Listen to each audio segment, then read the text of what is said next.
Hello नमस्कार सभी साथियों का स्वागत। तो आज के इस वीडियो में अपन बात करने वाले हैं वृत्त के बारे में। वृत्त के बारे में आपके जो भी कन्फ्यूजन है वो 100% मैं कह सकता हूं कि इस वीडियो में क्लियर हो जाएगा। कम से कम आप 5 से 6 मिनट थोड़ा स्ट्रगल करके इस वीडियो को लास्ट तक जरूर देखें। तो साथियों, वृत्त से संबंधित सभी प्रकार के सूत्र और वृत्त से संबंधित सभी प्रकार की परिभाषाओं के बारे में अपन बात करने वाले हैं इस वीडियो में। सबसे पहले तो आपके दिमाग में यही चीज़ आ रही होगी कि वृत्त कहा किसे जाता है। किसी एक निश्चित बिंदु से, यानी ये एक निश्चित बिंदु है, यहाँ से समान दूरी पर स्थित बिंदुओं का बिंदुपथ वृत्त कहलाता है। यानी अपन सीधा सा कह सकते हैं गोले को अपन क्या कहते हैं, वृत्त कहते हैं। गोले को क्या कहते हैं भाई, वृत्त कहते हैं। लेकिन परिभाषा में ऐसे बताया हुआ है कि जो ये आपके बिंदु है इससे समान दूरी पर स्थित बिंदुओं का पथ वृत्त कहलाता है। बिल्कुल, अब आपके ये तो परिभाषा मैं कह सकता हूँ बेसिक सी थी और आपके समझ में भी आ चुकी है। अब वृत्त में आपके जो बाहर का जो बाउंड्री होती है उसे क्या कहा जाता है भाई, परिधि कहा जाता है। क्या कहा जाता है, परिधि कहा जाता है। ये आप ध्यान रखना साथियों। वृत्त के सेंटर पॉइंट यानी मिड बिंदु को अपन क्या कहते हैं, केंद्र कहते हैं। और केंद्र से होकर गुजरने वाली रेखा जो परिधि को मिलाती है उसको क्या कहा जाता है भाई, व्यास कहा जाता है। केंद्र बिंदु को परिधि से मिलाने वाली रेखा को क्या कहा जाता है भाई, त्रिज्या कहा जाता है। इसके बारे में और अपन परिभाषाओं में डिटेल से बात करेंगे, लेकिन बेसिक चीज़ आपको पता चल गया कि वृत्त की चारों ओर की बाउंड्री को क्या कहते हैं, वृत्त की चारों ओर की बाउंड्री को कहते हैं परिधि। वृत्त के केंद्र से होकर गुजरने वाली रेखा जो आपके परिधि को टच करती है उसे क्या कहते हैं, उसे कहते हैं आपके व्यास। और वृत्त के केंद्र से परिधि को टच करने वाली रेखा को क्या कहते हैं भाई, उसे कहते हैं त्रिज्या। और वृत्त के सेंटर पॉइंट को क्या कहते हैं, उसे कहते हैं केंद्र। पहली परिभाषा आती है आपके चाप की। वृत्त की परिधि का कोई भी भाग, वृत्त की परिधि होती है उसका कोई भी भाग क्या कहलाता है भाई, उस वृत्त का चाप कहलाता है। यानी ज़्यादा कुछ लंबा चौड़ा है नहीं, वृत्त की परिधि यानी परिधि का कोई भी भाग होगा तो वो उसका क्या कहलाएगा, चाप कहलाएगा। इसके बाद में केंद्र, सेंटर आपको पता है। सेंटर यानी क्या होता है, बीच का बिंदु। यानी वृत्त पर स्थित सभी बिंदुओं से समदूरस्थ, समदूरस्थ का मतलब क्या होता है, समान दूरी पर स्थित बिंदु क्या कहलाता है भाई, केंद्र कहलाता है। यानी आपके वृत्त है कोई, उसके सेंटर बिंदु कह सकते हैं, या वृत्त के जो भी आपके बाउंड्री है उससे समान दूरी पर एक बिंदु स्थित होता है, उसे क्या कहते हैं, उसे कहते हैं अपन केंद्र। इसके बाद में बात आती है जीवा की। जीवा किसे कहते हैं, एक रेखाखंड जो वृत्त पर स्थित किन्हीं दो बिंदुओं को मिलाने पर बनता है। एक जीवा वृत्त को दो वृत्त खंडों में विभाजित करती है। यानी आपके जीवा किसे कहते हैं, जीवा कहते हैं आपके वृत्त पर स्थित किन्हीं दो बिंदुओं को। यानी वृत्त पर स्थित है कोई दो बिंदु, उसको आपस में मिलाते हैं, उसे क्या कहते हैं भाई, जीवा कहते हैं। और जीवा आपके दिमाग में ये भी आ रहा होगा कि जिसको अपन व्यास कहते हैं उसे ही जीवा कहते हैं। बिल्कुल नहीं कहते हैं, जीवा अलग होती है।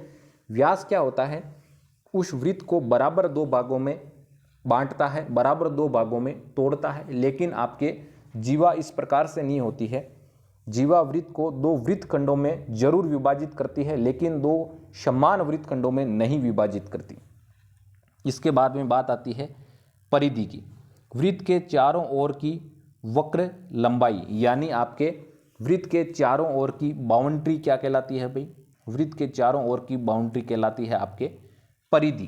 क्या कहलाती है भाई, वृत्त के चारों ओर की बाउंड्री परिधि कहलाती है। इस प्रकार से अपन सीख चुके हैं, समझ चुके हैं कि चाप किसे कहते हैं, केंद्र किसे कहते हैं, जीवा किसे कहते हैं और परिधि किसे कहते हैं। इसी के साथ ही चलते हैं, 2-3 परिभाषाएं और है। व्यास की अगर बात किया जाए तो एक रेखाखंड जिसके अंत्य बिंदु वृत्त पर स्थित होते हैं, यानी आपके अंत्य बिंदु वृत्त पर स्थित होते हैं, यानी आपके दोनों जो सिरे हैं वो वृत्त के परिधि पर स्थित होते हैं। और जो केंद्र से गुजरता है, यानी आपके केंद्र से गुजरता है, या वृत्त के किन्हीं दो बिंदुओं के बीच की अधिकतम दूरी, या वृत्त की सबसे बड़ी जीवा होती है, या त्रिज्या की दोगुनी होती है, यानी आपके व्यास होती है। व्यास बराबर क्या कहा जाता है? 2 इंटू त्रिज्या, यानी जो व्यास होती है वो त्रिज्या की दोगुनी होती है। और व्यास कहा किसे जाता है? व्यास कहा जाता है केंद्र बिंदु से गुजरने वाली रेखा जो परिधि के दोनों सिरों को आपस में टच करती है। क्या कहलाता है भाई? व्यास कहलाता है। इसके बाद में त्रिज्या, वृत्त के केंद्र से वृत्त के परिधि के किसी बिंदु तक का एक रेखाखंड जो व्यास का क्या होता है? आधा होता है। ये तो आपको पता है, जायज़ सी बात है कि व्यास त्रिज्या का दुगुना होता है, तो त्रिज्या व्यास की क्या होगी? आधी होगी। यानी त्रिज्या की अगर मैं परिभाषा की बात करूं तो किसी वृत्त के केंद्र बिंदु को उसकी परिधि को मिलाने वाले रेखाखंड को अपन क्या कहते हैं? त्रिज्या कहते हैं। और त्रिज्या हमेशा व्यास की आधी होती है और व्यास हमेशा त्रिज्या का दोगुना होता है। आगे बात आती है अपने वृत्तखंड की। केंद्र रहित एक क्षेत्र जो वृत्त के एक जीवा और एक चाप से घिरा होता है। ये एक जीवा वृत्त के दो वृत्तखंडों को विभाजित करती है। यानी मान लो आपके ये एक वृत्त है, केंद्र बिंदु से नहीं होकर अन्य किसी बिंदुओं से गुजरने वाली रेखा को अपन क्या बोलते हैं भाई? रेखा को बोलते हैं अपन। और इसी प्रकार से जो ये आपके खंड होता है उसे क्या बोलते हैं अपन? वृत्तखंड बोलते हैं। क्या बोलते हैं भाई? वृत्तखंड बोलते हैं। वृत्तखंड से आपको नाम से पता चल गया कि वृत्त का एक खंड यानी वृत्त का एक टुकड़ा। तो इस प्रकार से जो अपनी वृत्त से संबंधित मेन परिभाषाएं थी उनके बारे में अपन ने चर्चा कर ली है। इसके अलावा कोई भी परिभाषा अगर आपके दिमाग में आ रही है तो बिल्कुल ज़रूर कमेंट बॉक्स में आप कमेंट कर सकते हो।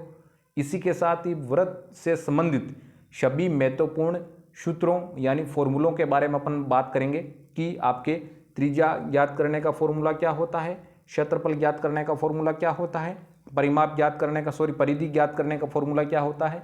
सभी फॉर्मूलों के बारे में अपन अब बात करने वाले हैं। सबसे पहले अगर मैं बात करूं वृत्त का व्यास। वृत्त का व्यास किसे कहते हैं? ऐसी रेखा जो केंद्र से होकर गुजरती है तथा परिधि को स्पर्श करती है, क्या कहलाती है भाई? व्यास कहलाती है। और जो वृत्त का व्यास है वो 2r का मतलब क्या होता है भाई? r का मतलब होता है त्रिज्या, रेडियस, त्रिज्या। यानी जो वृत्त का व्यास है वो त्रिज्या का कैसा होता है? दुगुना होता है। अगर अपने को त्रिज्या दे रखी हो और व्यास निकालना हो तो अपने को क्या करना है? अपने को केवल और केवल इतना करना है कि त्रिज्या को 2 से गुणा करना है। फिर आगे बात आती है वृत्त की परिधि की। परिधि यानी वृत्त की बाउंड्री की। कैसे ज्ञात की जाती है भाई? 2πr। वृत्त की बाउंड्री का सूत्र क्या होता है? 2πr। r यहाँ वापस क्या है भाई? त्रिज्या। और पाई का मान हमेशा क्या होता है? पाई का मान होता है 22/7 या 3.14। इसके बाद में बात आती है वृत्त की परिधि। अपने को क्या दे रखा हो? व्यास दे रखा हो तो अपना क्या होता है? πd। d अपन किसे बोलते हैं? व्यास को बोलते हैं। d किसे बोला जाता है भाई? व्यास को बोला जाता है। तो अब अपन कह सकते हैं अगर अपने को व्यास दे रखा हो और वृत्त की परिधि ज्ञात करनी हो तो केवल और केवल पाई को व्यास से गुणा करना है, यानी 22/7 को आपके व्यास से गुणा करना है। अब आगे बात आती है अपने वृत्त का क्षेत्रफल। वृत्त का क्षेत्रफल किस प्रकार से निकाला जाता है? वृत्त के क्षेत्रफल का सूत्र क्या होता है? तो वृत्त के क्षेत्रफल का सूत्र होता है πr²। यानी पाई का मान कितना होता है भाई? सभी को पता है 22/7। और r का किसे कहा जाता है? त्रिज्या को, यानी त्रिज्या का स्क्वायर। इस प्रकार से वृत्त की त्रिज्या किसे कहा जाता है? वृत्त की त्रिज्या कैसे निकालोगे? वृत्त की त्रिज्या निकालने के लिए अपने को अंडरूट वृत्त का क्षेत्रफल बटावा पाई, इस प्रकार से अपन वृत्त की त्रिज्या निकाल सकते हैं। तो साथियों, उम्मीद के साथ कह सकता हूं कि वृत्त से संबंधित अब आपके कोई भी किसी भी प्रकार की समस्या और किसी भी प्रकार का कन्फ्यूजन नहीं होगा। तो इसी के साथ छोटी सी उम्मीद हमारी भी आपसे रहती है कि इस वीडियो को आप लाइक करें, चैनल को सब्सक्राइब करें और इस वीडियो को जितना हो सके उतना अपने साथियों के साथ ज़रूर शेयर करें।